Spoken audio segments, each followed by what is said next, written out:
Now we will consider principle 3, how context determines the sense. How context determines the sense.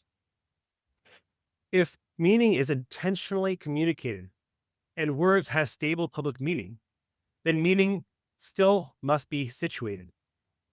Words do not float in abstraction, they function within context. Words have meaning, but context determines which meaning is in view. For without context, even stable words become ambiguous. In classic rhetoric, arguments are understood as ordered wholes. So no statement is interpreted apart from the argument it serves, the question being answered, or the audience being addressed.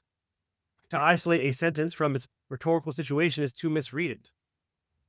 Logos requires coherence, progression, and internal relation between parts. Under natural law, reason works from whole to part and part to whole. For humans naturally ask who is speaking, to whom, about what, and for what purpose. Ignoring context violates rational judgment. For selective quotation is deceptive. Proof texting out of context is unjust. Misquotation is morally blameworthy. Reason demands contextual interpretation because the truth is relational, not fragmentary.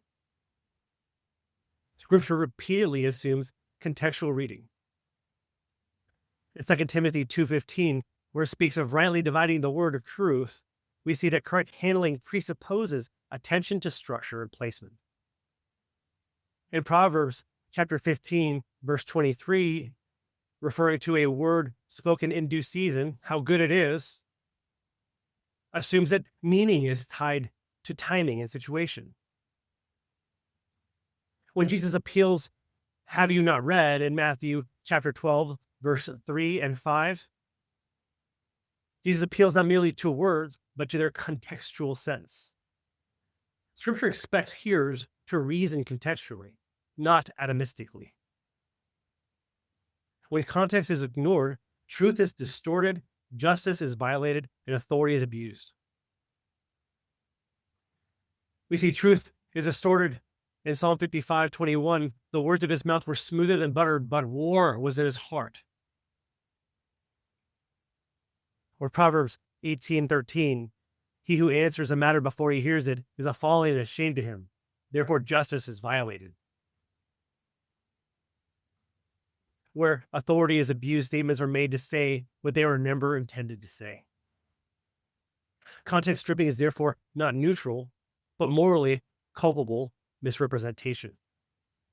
Affirming that context determines sense rules out proof texting, out of context, slogan theology, ideological quotation, reading later concerns back into earlier statements without warrant.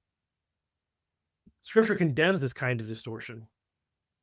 For some things hard to understand, which untaught and unstable people twist. 2 Peter chapter 3, verse 16.